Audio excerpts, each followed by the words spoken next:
Hi everyone, मेरा नाम है सत्यम और इस वीडियो में हम लोग देखने वाले हैं कि फॉर लूप्स क्या होते हैं। सो फॉर लूप्स जो होते हैं वो बेसिकली आपको हर जगह मिल जाएंगे, चाहे कोई भी प्रोग्रामिंग लैंग्वेज हो, चाहे जावा हो, पाइथन हो या सी या C++ हो या फिर कोई भी हो। सो फॉर लूप्स जो होते हैं उनका काफ़ी ज़्यादा स्पेसिफिक काम होता है और जो फॉर लूप्स होते हैं वो व्हाइल लूप जैसे ही होते हैं। बेसिकली आप फॉर लूप में जो कुछ भी डाल दोगे, जो भी कोड डालोगे फॉर लूप्स में, वो भी व्हाइल लूप की तरह ही बार बार रिपीट होंगे और एग्जीक्यूट होंगे।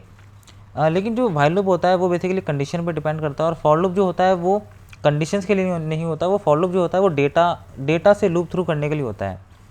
सो इसे थोड़ा समझना मुश्किल है इस तरीके से।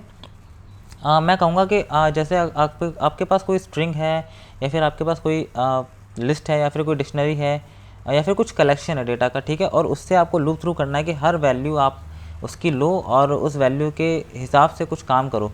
तो यूजुअली उसके लिए होता है और इसे आप सबसे आसान तरीके से सच बताऊँ तो आप एग्जांपल्स की मदद से ही समझ सकते हो।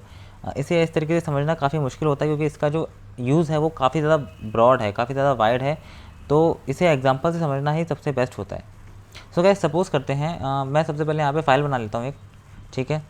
सो सबसे पहले एक फ़ाइल बनाते हैं और पाइथन सेलेक्ट करते हैं यहाँ पे। ओके गाइस, सो अगर मैं सबसे पहले यहाँ पे एक स्ट्रिंग लूँ, जैसे कि मैं यहाँ पे एक वेरिएबल बना देता हूँ, टेक्स्ट वेरिएबल बना देते हैं यहाँ पे और यहाँ पे एक स्ट्रिंग लिख देते हैं, दिस इज़ ऑसम। ओके, सो मेरे पास एक स्ट्रिंग है यहाँ पे, ठीक है। अब अगर मैं चाहूँ कि मैं इस स्ट्रिंग के हर एक इस चीज़ को, हर एक लेटर को प्रिंट करना चाहूँगा, तो वो मैं कैसे करूँगा, राइट। उसके लिए इस्तेमाल होगा फॉर लूप, ठीक है। हर एक लेटर को प्रिंट करने के लिए हम लोग फॉर लूप का इस्तेमाल करेंगे। तो हम लोग कैसे करते हैं फॉर लूप का इस्तेमाल? सबसे पहले हम लोग लिखेंगे फॉर, जैसे कि हम लोग व्हाइल लूप के टाइम पे हम लोग व्हाइल लिख रहे थे, फॉर लूप के टाइम पे हम लोग फॉर लिखेंगे। फॉर, उसके बाद हम लोग एक वेरिएबल बनाएंगे, ठीक है। तो वेरिएबल मैं आई लिख देता हूँ, एक स्टैंडर्ड वेरिएबल है, बहुत सारे लोग इस्तेमाल करते हैं इस टाइप की चीज़। सो फॉर आई, फिर हम लोग लिखेंगे इन, फिर हम लोग लिखेंगे टेक्स्ट, ओके, और फिर हम लोग एक कॉलन लगाएंगे। सो गाइस ये जो लाइन है ये कर क्या रही है, राइट। सो सबसे पहले आप ये समझो कि टेक्स्ट जो है ये वेरिएबल, ये एक्चुअली एक कलेक्शन है। कलेक्शन किस चीज़ का कलेक्शन है? ये एक बेसिकली अल्फ़ाबेट्स का आप कह सकते हो या फिर एक लेटर्स का आप कह सकते हो कलेक्शन है, ठीक है। लेटर्स का कलेक्शन है। तो बेसिकली क्या होगा कि इस टेक्स्ट में जो एक स्ट्रिंग है, राइट, और इस स्ट्रिंग का हर एक जो लेटर है वो बेसिकली आई में एक एक बार जाएगा और फिर ये जो है वो लूप करेगा, ठीक है। तो ये कितनी बार लूप होगा?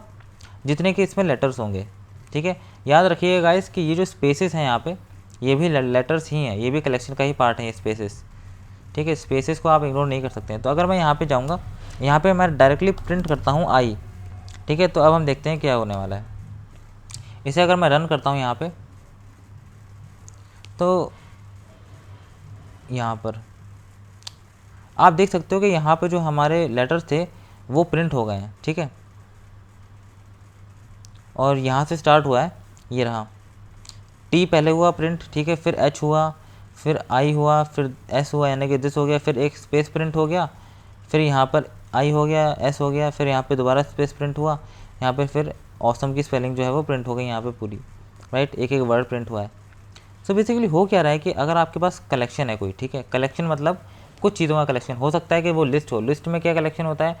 जो भी आप उसमें चीज़ें डाल दोगे वो बेसिकली कलेक्शन हो जाता है। और ये जो स्ट्रिंग है, स्ट्रिंग में भी आप बेसिकली लेटर्स का कलेक्शन होता है, ठीक है, और डिक्शनरी भी एक कलेक्शन ही है। तो अगर आपके पास कोई कलेक्शन है डेटा का, यानी कि वैल्यूज़ का, आप उसे यहाँ लिखते हो, ठीक है। तो बेसिकली होता क्या है कि उस कलेक्शन में से हर एक वैल्यू जो होती है, हर एक चीज़ जो होती है वो एक बार इस आई को मिलती है, ठीक है। फिर हम लोग लूप थ्रू करते हैं अंदर के स्टेटमेंट से, ठीक है। अंदर के स्टेटमेंट से हम लोगों ने लूप कर लिया, यानी कि अंदर के स्टेटमेंट एग्जीक्यूट कर दिए। फिर क्या होता है, इस जो कलेक्शन में जो नेक्स्ट वैल्यू होती है, पाइथन उसे आई में डालता है, ठीक है, आई में डालता है और फिर उस वैल्यू के उसे आई में डालने के बाद यहाँ पे एग्जीक्यूट करता है बाकी जितने भी स्टेटमेंट्स होते हैं, ठीक है। फिर जो थर्ड वैल्यू होती है कलेक्शन में, उसे फिर आई में डालता है, फिर हम लोग यहाँ पे लूप करते हैं बाकी के स्टेटमेंट्स, ठीक है। इस तरीके से इसलिए यहाँ पर आप देख सकते हो कि यहाँ से टी से स्टार्ट हुआ और ई पर हमारा जो ये है लूप हुआ, ई तक लूप हुआ और उसके बाद हमारा जो प्रोग्राम है वो बेसिकली टर्मिनेट हो गया। उसके बाद हमारा प्रोग्राम, यानी कि उसके बाद हमारा फॉर लूप चला नहीं।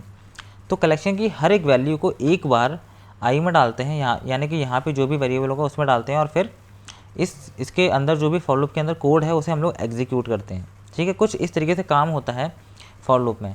तो मैं आपको बताता हूँ कि इसे हम लोग किस किस तरीके से इस्तेमाल कर सकते हैं। तो एक तो ये तरीका हो गया गाइस कि आपको अगर आपके पास स्ट्रिंग है कोई और आपको उसके सारे के सारे लेटर्स को प्रिंट करना है, एक तो ये हो गया, फिर उसके सारे के सारे लेटर्स से आपको कुछ काम करना है। सो एक और चीज़ देखते हैं, जैसे कि अगर आपके पास हम लिस्ट है कोई, जैसे कि अगर लिस्ट हम लोग ले लें, और सॉरी नाम मैं लिए नहीं ले सकता हूँ, लिस्ट में वेरिएबल का नाम लिख देता हूँ फ्रूट्स। ठीक है, फ्रूट्स हमने वेरिएबल का नाम लिखा और यहाँ पे हम लोग लिस्ट बना देते हैं एप्पल। ठीक है, बनाना, ठीक है, और चेरी, और एक और डाल देते हैं पाइनएप्पल। तो अभी हमारे पास लिस्ट में जो है चार कलेक्शन है, चार चीज़ों का कलेक्शन है ये लिस्ट। ठीक है, इसमें ये जो कलेक्शन था, ये स्ट्रिंग था, वो कलेक्शन था सिंबल्स का कलेक्शन। ठीक है, एक एक लेटर का कलेक्शन। अगर मैं इसमें यहाँ पे स्पेस की जगह एट द रेट भी डाल देते ना गाइस, तो ये एट द रेट भी एक कलेक्शन का ही पार्ट है, ये भी एक सिंबल ही है। ठीक है, ये भी एक लेटर ही है। ठीक है, तो आप ये चीज़ का याद रखिएगा।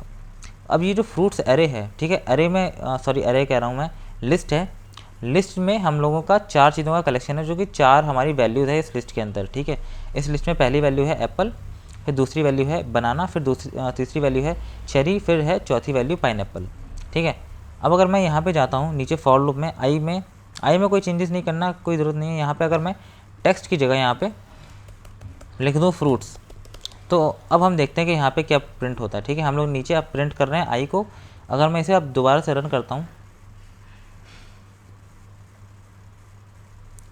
इसे हम लोगों ने रन करा है, अब आप देख सकते हो कि यहाँ पर सबसे पहले एप्पल प्रिंट हुआ। ऐसा क्यों हुआ? क्योंकि ये जो फ्रूट्स का जो कलेक्शन है, यानी कि जो अरे है ये, सॉरी अरे कह रहा हूँ, जो कि लिस्ट है ये फ्रूट्स का जो कलेक्शन है, उसमें सबसे पहली जो वैल्यू है वो थी एप्पल। तो उसे उठाकर पाइथन ने पहले आई में दे दिया।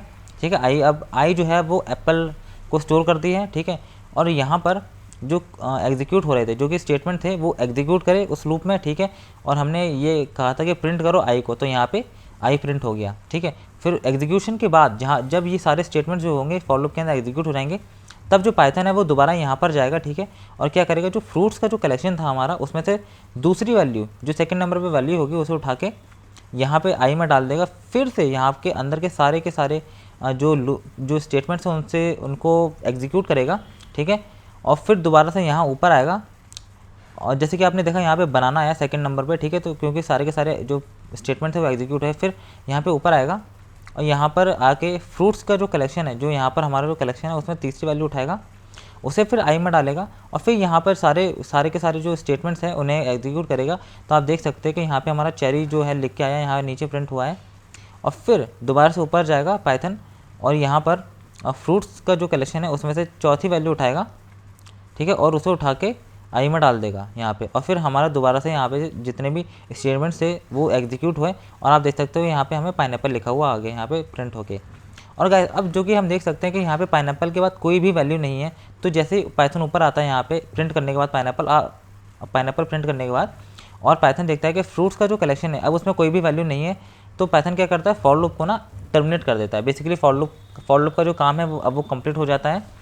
और अब हम लोग अगर यहाँ पे कोई और चीज़ लिखी होती, ठीक है, यहाँ पे अगर मैंने लिखा होता प्रिंट फॉर लूप डन। ठीक है, अगर मैं बेसिकली ये जो स्टेटमेंट है गाइस, ये ध्यान से देखिएगा, ये जो स्टेटमेंट है ये फॉर लूप का पार्ट नहीं है, क्योंकि फॉर लूप के स्टेटमेंट जो हैं वहाँ पर ये जो स्पेस है ये होना ज़रूरी है। अगर ये स्पेस नहीं होगा तो ये वाला जो स्टेटमेंट है वो फॉर लूप का पार्ट नहीं होगा। ठीक है, जैसे कि आप देख सकते हो कि यहाँ पर इस वाले स्टेटमेंट में यहाँ पे कोई भी स्पेस नहीं है ना पीछे। ठीक है, इसलिए ये जो स्टेटमेंट है, सॉरी ये मैसेज बार बार आ रहा है, ये जो स्टेटमेंट है इसलिए ये स्टेटमेंट फॉर लूप का पार्ट नहीं है। ठीक है, तो अगर मैं इसको रन करता हूँ, अगर मैं इसको रन करूँगा,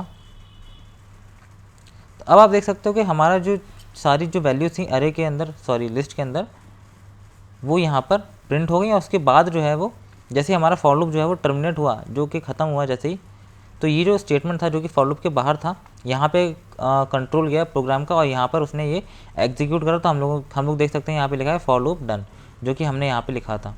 ठीक है, तो इस तरीके से फॉर लूप काम करता है गाइस। फॉर लूप में आप यहाँ पे बेसिकली एक कलेक्शन देते हो और उस कलेक्शन की हर एक वैल्यू को बेसिकली जो पाइथन है उठा के आई में डालता है, या फिर आई की जगह आप कुछ और लिख सकते हो यहाँ पे, ठीक है। जैसे कि फ्रूट्स है तो यहाँ पे आप डायरेक्टली फ्रूट भी लिख सकते हो, ठीक है। ये सिर्फ एक वेरिएबल है जिसे आप कोई भी नेम दे सकते हो जो भी आपको अच्छा लगे, ठीक है। तो यहाँ फ्रूट्स कलेक्शन में से सारी जो चीज़ें हैं वो उठा के यहाँ पर दी, ठीक है, जो कि पहले आई था, यहाँ पे आई लिखा था हमने, आई में दी, ठीक है। यहाँ फ्रूट्स कलेक्शन में से सारी चीज़ें एक एक करके उठा के आई में दी, और फिर हर बार यहाँ पे ये जितने भी अंदर के स्टेटमेंट थे फॉर लूप के उन्हें एग्जीक्यूट करा गया। और जैसे ही फ्रूट्स कलेक्शन में हम लोगों ने लास्ट का भी जो वैल्यू थी उसे यूज़ कर लिया, ठीक है। अब कोई वैल्यू नहीं बची फ्रूट्स कलेक्शन में इस्तेमाल करने के लिए, तो ये फॉर लूप जो है पाइथन टर्मिनेट कर देता है और हम लोग बाद में आगे के प्रोग्राम के साथ कंटिन्यू करते हैं, ठीक है। सो कुछ इस तरीके से हम लोग फॉर लूप का इस्तेमाल करते हैं। सो आप इसे इस्तेमाल कर सकते हो अपने टेक्स्ट यानी कि अपनी स्ट्रिंग्स में इस्तेमाल कर सकते हो, आप इसे इस्तेमाल करते हो अपने बेसिकली डिक्शनरीज के साथ, आप इसे बेसिकली किसी भी कलेक्शन के साथ इस्तेमाल कर सकते हो। और एक और चीज़ है गाइस, आप इसे नंबर्स के साथ भी इस्तेमाल कर सकते हो, एक रेंज के साथ, जो कि बहुत ज़्यादा इस्तेमाल होता है। तो बेसिकली अगर मैं यहाँ पे लिखूँ एक फंक्शन रेंज, ठीक है, और इसके अंदर नंबर लिख दूँ मैं, मान लो 10, ठीक है, 10 लिख देते हैं। तो अब बेसिकली क्या होने वाला है गाइस कि ये भी जो कुछ भी होगा ना, ये बेसिकली एग्जीक्यूट होगा कब तक के लिए, 0 से लेके 9 तक, ठीक है। यानी कि 9 बार ये बेसिकली लूप होगा। याद रखिएगा गाइस कि ये जो रेंज है इसमें सारे नंबर्स इंक्लूड होंगे 0 से लेके 9 तक के, लेकिन 10 इंक्लूड नहीं होगा। तो होता क्या है कि अब ये फॉर लूप जो है ना वो 9 बार, वो बेसिकली 10 बार लूप करेगा, ठीक है, क्योंकि हम लोग 0 भी ऐड करेंगे तो 10 बार लूप करेगा। और मैं अभी इसको रन करके दिखाता हूँ तब आपको अच्छे से समझ में आएगा। ये आप देख सकते हो कि यहाँ पर 0 है, फिर 1 है, फिर 2 है, फिर 3 है, ऐसे करके यहाँ पर 9 बार 9 तक आया है। और जो लूप हुआ है वो एक्चुअली 10 तक हुआ है, ठीक है, क्योंकि अगर हम लोग 1 से लेकर 9 तक गिरेंगे तो हमारे पास 9 डिजिट्स हैं, यानी कि 9 बार लूप हुआ, 9 बार ये एग्जीक्यूट हुआ, और साथ में ये एक 0 भी प्रिंट करा है, तो 0 भी हम लोग गिनेंगे कि एक बार लूप हुआ है, ठीक है, यानी कि ये बेसिकली 10 बार लूप हुआ है। और गाइस इसके अंदर फॉर लूप के अंदर आप कॉम्प्लिकेटेड स्टेटमेंट लिख सकते हो, ठीक है, आपको कोई सिंपल स्टेटमेंट लिखने की ज़रूरत नहीं है, आप इसे जितना चाहो उतना कॉम्प्लिकेटेड बना सकते हो, ठीक है। हो सकता है आप बहुत सारे कंप्यूटेशन कर रहे हो, जैसे कि प्रिंट, जैसे कि a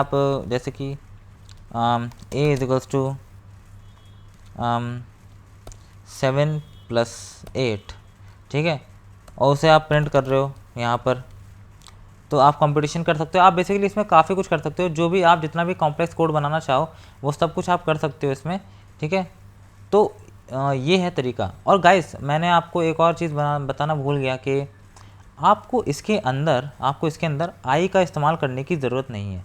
अगर आप चाहो तो कर सकते हो आई वेरिएबल का इस्तेमाल, ठीक है, लेकिन आप इसके अंदर किसी भी टाइप का कोड डाल सकते हो, ठीक है, फॉर लूप के अंदर। तो जैसे कि हम लोगों ने कुछ टाइम पहले देखा था गाइस कि हम लोग यहाँ पे बेसिकली फ्रूट्स का इस्तेमाल कर रहे थे, ठीक है। तो हो क्या रहा था कि जो फ्रूट्स की जो पहली वैल्यू थी उठा के आई में डाल रहा था, और हम लोग इसे यहाँ पर हम लोग प्रिंट कर रहे थे आई, राइट, हम लोग प्रिंट कर रहे थे आई। लेकिन ज़रूरी नहीं है कि आप यहाँ पर आई का इस्तेमाल करो, ठीक है। हो सकता है कि आपके पास कलेक्शन हो और आप बस उसे इस्तेमाल करना चाहते हो अपने फॉर लूप को बनाने के लिए, अंदर आपको कुछ और करना हो, आई का कोई इस्तेमाल ही ना हो, तो वो आप कर सकते हो, उसमें कोई दिक्कत नहीं है गाइस, ठीक है, वो कम्प्लीटली लीगल है, वैलिड है। सो गाइज फॉर लूप्स के बहुत ज़्यादा एग्जाम्पल्स हैं, ठीक है, बहुत ज़्यादा एग्जाम्पल्स हैं, और आपको इंटरनेट पे जाके सर्च करना चाहिए कि आप इसका किस तरीके से इस्तेमाल कर सकते हो। मैंने यहाँ पर आपको ये बताया कि आखिर काम कैसे करता है, इसमें एग्जीक्यूशन कैसे होता है चीज़ों का। और गाइज यहाँ पर आप एक बात याद रखिएगा कि आप इसमें जितने चाहो उतने लाइन्स ऑफ कोड डाल सकते हो, ठीक है। इसमें आपका कोई ये नहीं है कि आपको minimum number of lines of codes ही हैं इसमें, कि आप जितने चाहो उतने डाल सकते हो, ठीक है, इसमें कोई लिमिटेशन नहीं है। सो गाइस कुछ इस तरीके से हमारा जो फॉर लूप है वो काम करता है। और बस, और ये रेंज जो फंक्शन है ना गाइस, ये रेंज फंक्शन मैं आपसे डेफिनेटली कहूँगा इसके बारे में आप रिसर्च करिए, और ये रेंज जो फंक्शन है काफ़ी ज़्यादा यूज़ होता है, काफ़ी ज़्यादा इस्तेमाल होता है। सो मैं आपसे डेफिनेटली आपको कहूँगा कि आप इसके बारे में रिसर्च करिए और पता करिए कि इसका हम लोग कहाँ कहाँ इस्तेमाल कर सकते हैं। सो गाइस आई होप आपको ये वीडियो पसंद आया होगा गाइस, और अगर आपको इस वीडियो से कुछ नया सीखने के लिए मिला हो तो please like share and subscribe करिएगा गाइस। अब हम मिलेंगे नेक्स्ट वीडियो में, तब तक के लिए बाय।